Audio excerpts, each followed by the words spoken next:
Hello and welcome to our channel travel with 5240. મિત્રો, સૌરાષ્ટ્ર અને ગુજરાતના ગામે ગામ વાછડા દાદાના મંદિર આવેલા હોય છે. તો આજે આપણે વાછડા દાદાનું મૂળ સ્થાનક કહેવાય એટલે કે જ્યાં તેમનું મસ્તક અને ધડ પડેલું છે તે જગ્યા એટલે કચ્છના રણની મધ્યમાં આવેલી છે. ત્યાં જ આપણે જઈ રહ્યા છીએ. અહીં કચ્છના રણમાં ચારે બાજુથી આવવાના ઘણા બધા રસ્તા છે, જેમાં આપણે આજે શંખેશ્વર બાજુથી આવ્યા છીએ. તો શંખેશ્વરથી આપ આવશો તો સૌ પ્રથમ પાંચાસર ગામ આવશે અને પાંચાસર ગામ પછી વડગામ નામનું ગામ આવશે. ત્યાંથી આપણે ઝીંઝુવાડા આવવું પડશે. ઝીંઝુવાડા ગામનું પુરાણું તોરણ આવશે. પુરાણું તોરણથી આપ આગળ આવશો એટલે આપને આ જગ્યા જોવા મળશે. આપ સામે જોઈ શકો તેમ અહીંથી આપ આ રસ્તે સીધા જશો તો વછરાજ દાદાનું જે જગ્યાએ મસ્તક પડેલું તે જગ્યાએ ઝીંઝુવાડાથી લગભગ 5 કિલોમીટર દૂર વછરાજ દાદાના નામ ઉપરથી જે ગામ આવેલું છે તે ગામનું નામ એટલે કે વછરાજપુરા. તો વછરાજપુરા ગામથી 1 કિલોમીટર આગળ આ વછરાજ દાદાનું મસ્તક મંદિર આવેલું છે. તો સૌપ્રથમ આપણે ત્યાં જશું.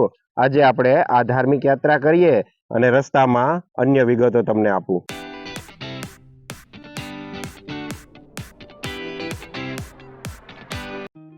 મિત્રો, વાછડા દાદાનું મંદિર રણની મધ્યમાં આવેલું હોય અહીં આવવાના રસ્તા ચારે બાજુથી છે.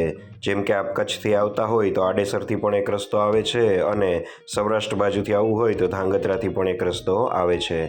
આપણે ઉત્તર ગુજરાત બાજુથી જઈ રહ્યા છીએ એટલે સૌપ્રથમ આપે ઝીંઝુવાડા આવવું પડશે. ઝીંઝુવાડા પાટડીથી પણ આવી શકો અને શંખેશ્વરથી પણ આવી શકો. જેવા આપ ગામમાં પ્રવેશશો એવું દાદાના મસ્તક મંદિર તરફ જતા અનેક રસ્તા આપને બતાવશે. ઝીંઝુવાડા પણ એક ઐતિહાસિક ગામ છે અને ગામમાં આવા ઐતિહાસિક 3 તોરણો આવેલા છે કે જે એક સમયે ગામના પ્રવેશદ્વાર હતા. તો તેની પણ આપ મુલાકાત લઈ શકો.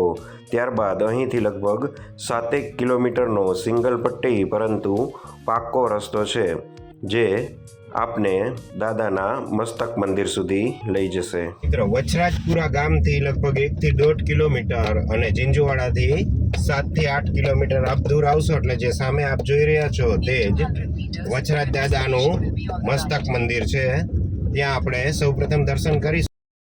ગૂગલ મેપ દ્વારા આ રસ્તો સચોટ રીતે દર્શાવવામાં આવ્યો છે, તો આપ તેનો ઉપયોગ કરીને આવશો તો પણ કોઈ વાંધો નહીં આવે અને મુખ્ય રોડથી લગભગ 1 કિલોમીટર આપ નીચે ઉતરશો એટલે આ દાદાનું મસ્તક મંદિર આવી જશે. વછરાજપુરા ગામની બહાર આવેલું શ્રી વછરાજ દાદાનું મસ્તક મંદિર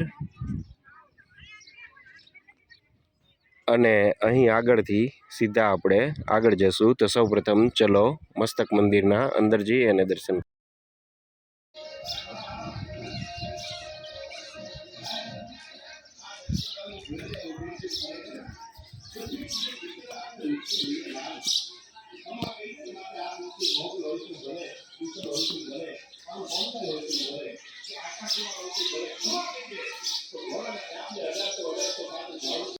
આ એ જ જગ્યા છે કે જ્યાં દાદાનું મસ્તક જમીન ઉપર પડેલું અને જે તે સમયની એક શિલા કે જે પાળિયા તરીકે રાખવામાં આવેલી તે પણ આજે આ મંદિરની અંદર મોજૂદ છે. સાથે સાથે સમગ્ર ઐતિહાસિક કથાનક દર્શાવતું ખૂબ જ સરસ બોર્ડ પણ લગાવવામાં આવ્યું છે જેમાં તમામ ઐતિહાસિક માહિતી આપવામાં આવી છે.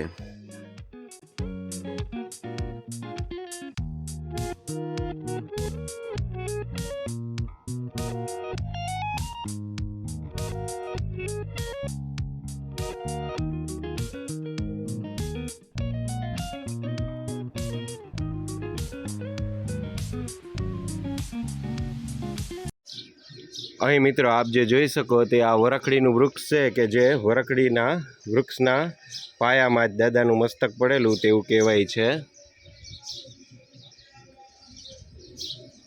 અને અંદર જેમ બોર્ડમાં વાંચ્યું તેમાં વૃક્ષનો ખૂબ જ મહાત્મ્ય છે. આ વૃક્ષના પાંદડા ખાવાથી પણ ઘણા રોગો દૂર થઈ જતા હોવાનું કહેવાય છે. મિત્રો, દાદાના મસ્તક મંદિરના આપણે અહીં સરસ દર્શન કર્યા અને હવે અહીંથી આ સીધો રસ્તો 18 કિલોમીટર જાય છે જે તેમના જે પ્રખ્યાત ધડ મંદિર છે ત્યાં સુધી આપણે જઈએ.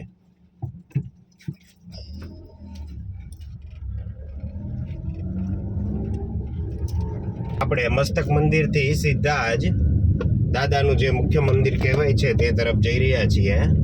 અને રણનો કંઈક રસ્તો શરૂઆતનો તો હાલ સારો દેખાઈ રહ્યો છે અને ચીલા પડેલા છે. બાકી રણમાં સમગ્ર રસ્તા ઉપર ધજાઓ અને પથ્થરો પાથરેલા હશે તેના આધારે મળી જશે. અને હાલ તો હું ગૂગલ મેપના સહારે જ જઈ રહ્યો છું. અને આપ જોઈ શકો છો આ સામે જે આવ્યું તેવા પ્રકારની નિશાનીઓ આપને વચ્ચે વચ્ચે મળતી રહેશે.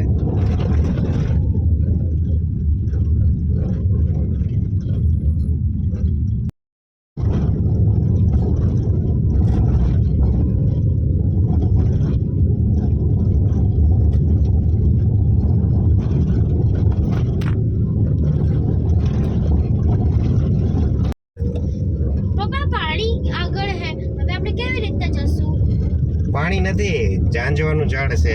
જો મિત્રો આગળ આપને પણ કદાચ વિડીયોમાં નહીં દેખાય, પણ આપ અહીં આવશો તો આપણને લાગશે કે આગળ નદી કે એવું કોઈ જઈ રહ્યું છે, પણ એવું હોતું નથી. રણમાં આપને આવો અનુભવ થશે તો તેનાથી ભ્રમિત થવું નહીં. આવી જગ્યાએ લગાવેલી છે જ્યાં આપ ધજા જોશો તો સમજી લેવાનું કે તમે બરોબર રસ્તે જઈ રહ્યા છો. અને હાલ તો ગૂગલ મેપ વાળો રસ્તો પણ પ્રોપર બતાવી રહ્યો છે. રણમાં ડ્રાઇવિંગ કરતી વખતે ક્યારેય પણ ચીલો છોડવાની ભૂલ ના કરવી, અન્યથા રણમાં ભટકવાની શક્યતા બહુ વધી જતી હોય છે.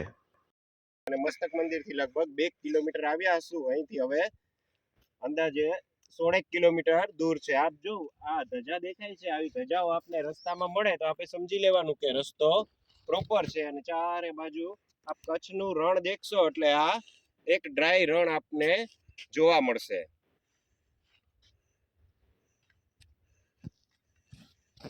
મિત્રો, ઓક્સફોર્ડ ડિક્શનરીમાં પણ આને રણ જ કહેવાય, આને ડેઝર્ટ ના કહેવાય. કારણ કે જ્યાં રેતી હોય તેને ડેઝર્ટ કહેવાય છે, જ્યારે આ એક સમયનો દરિયાની નીચેનો ભાગ છે એટલે આને ઓક્સફોર્ડ ડિક્શનરીમાં પણ રણ તરીકે જ ઓળખવામાં આવે છે. અને આપ જોઈ એકદમ સુમસાન જમીન છે અને એક પણ ઝાડવું પણ આપને રણમાં જોવા નહીં મળે, તો આ એક અલગ પ્રકારનો અનુભવ રહેશે.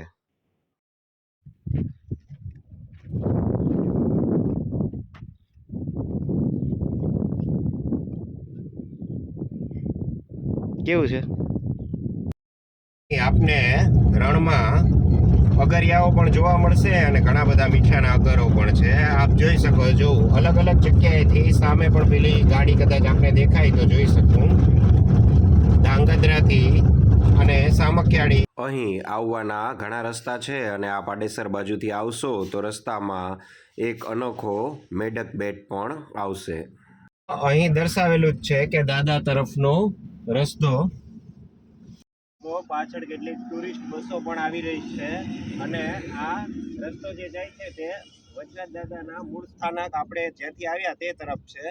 અને આ તરફ આપ જોઈ શકો કે દાદાના મુખ્ય મંદિર તરફ આ રસ્તો જતો હોય છે. એકદમ ખુલ્લું રણ છે. વહેલી સવારે આવો તો ખૂબ જ મજા આવશે અને સાંજના સમયે પણ ખૂબ જ મજા આવી જાય તેવું વાતાવરણ હોય છે. પરંતુ દિવસ દરમિયાન અને ખાસ તો ઉનાળામાં આપ આવશો તો રણમાં આપ હેરાન થઈ જશો અને ઘણી વખત રસ્તો પણ ભૂલી જાઓ તેવું બની શકે. તો બને ત્યાં સુધી બપોરનો સમય ટાળવો અને વહેલી સવાર અથવા સાંજે જ આવવું. તો ચલો હવે આપણે આગળ જઈએ.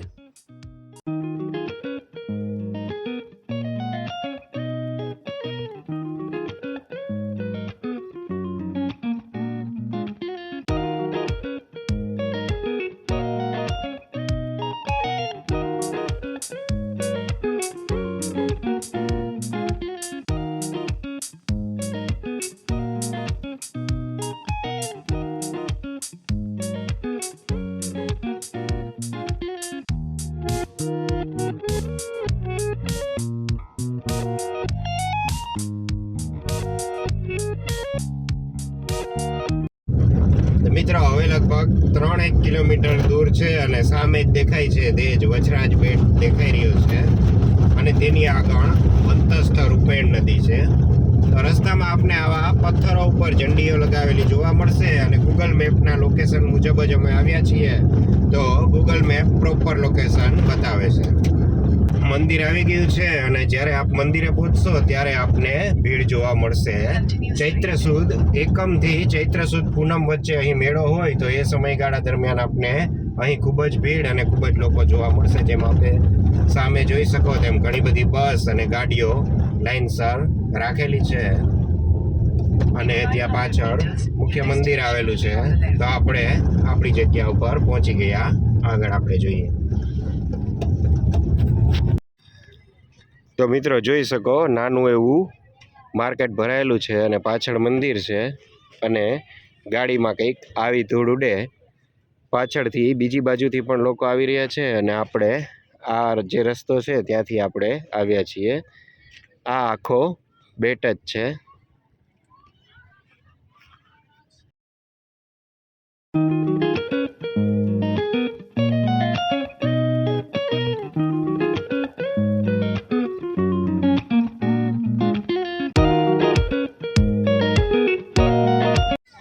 આ એ જગ્યા છે કે જ્યાં કોઈ પણ પ્રકારની મોટર વગર સીધું જ પાણી નીકળે છે અને તે પણ મીઠું.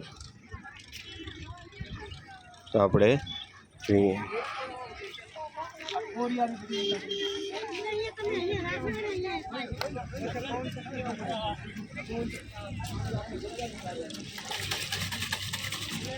અહીંથી થોડે જ દૂર રૂપેણ નદી રણમાં સમાતી હોય. શક્ય છે કે અહીં તેનું એકાદ વહેણ જમીન નીચે નીકળતું હોય.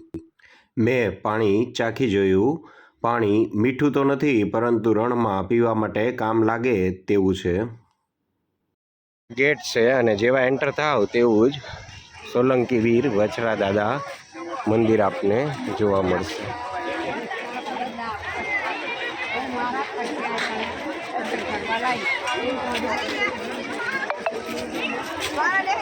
આગળની બાજુ ફોટોગ્રાફીની મનાઈ છે અને પાછળ આપ જોઈ શકશો કે દાદાનું નવીનતમ મંદિર નિર્માણાધીન છે અને આ મંદિરની અંદર જ દાદાની પ્રાચીન જગ્યા પણ આવેલી છે. પાછળની બાજુ ધર્મશાળા અને ભોજનશાળાની પણ ખૂબ જ સુંદર વ્યવસ્થા કરવામાં આવી છે. આ ઉપરાંત આ વૃક્ષ ઉપર ઘણા બધા ફોટા લગાવવામાં આવ્યા છે જે લોકોની આસ્થાનું પ્રતીક છે અને જેમની માનતા પૂરી થઈ હોય તે લોકો આવા ફોટા ચડાવતા હોય છે. ત્યાં મિત્રો સામે જોઉં છો તે ઢોલીની સમાધિ છે કે જ્યાં લોકો આજે પણ કાન દઈને ઢોલ સાંભળતા જોવા મળે છે. પાછળ વિશાળ ભોજનશાળા.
અહીં ગૌશાળા પણ બનાવવામાં આવી છે.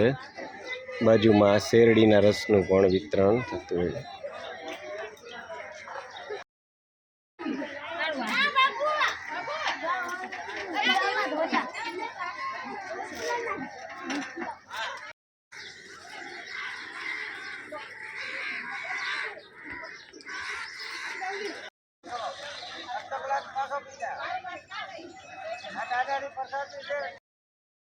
તો દાદાના મંદિરે દૂર દૂરથી આવી રીતે ઘાસચારાના ટ્રેક્ટરો ભરીને આવે. આ ટ્રેક્ટરો કચ્છ તરફથી આવી રહ્યા છે ગૌશાળા માટે. તો મિત્રો આજે આપણે દાદાના મસ્તક મંદિરની પણ મુલાકાત લીધી અને દાદાનું મુખ્ય મંદિર કે જે કચ્છના રણની બિલકુલ મધ્યમાં આવેલું છે તેની મુલાકાત લીધી. આપ અહીં આવવાના અલગ અલગ રસ્તા અહીં બોર્ડ ઉપર જોઈ શકશો, જેમાં ધાંગધ્રા, આડેસર, સામખિયાળી અને ઉત્તર ગુજરાત તરફ ઝીંઝુવાડાથી અહીં ઘણા રસ્તા આવે છે. તો આપને જે નજીક પડતું હોય તે રસ્તેથી આપ અહીં આવી શકશો. અહીં ચૈત્ર સુદ એકમથી ચૈત્ર સુદ પૂનમ વચ્ચે દાદાનો ભવ્ય મેળો ભરાતો હોય છે. તો આપ આ સમયગાળા દરમિયાન આવશો તો આપને ઘણી બધી વસ્તી પણ અહીં જોવા મળશે. આ ઉપરાંત નજીકના અન્ય સ્થળની વાત કરવામાં આવે તો મેડક બેટ અને વેગળ ગાયનું મંદિર પણ નજીકમાં જ છે, તેની પણ આપ મુલાકાત લઈ શકો છો. અને આજનો વિડીયો આપને માહિતીસભર લાગ્યો હોય તો ચેનલને લાઈક, શેર અને સબસ્ક્રાઈબ જરૂરથી કરજો. મળીએ આવતા વિડીયોમાં. ત્યાં સુધી આવજો.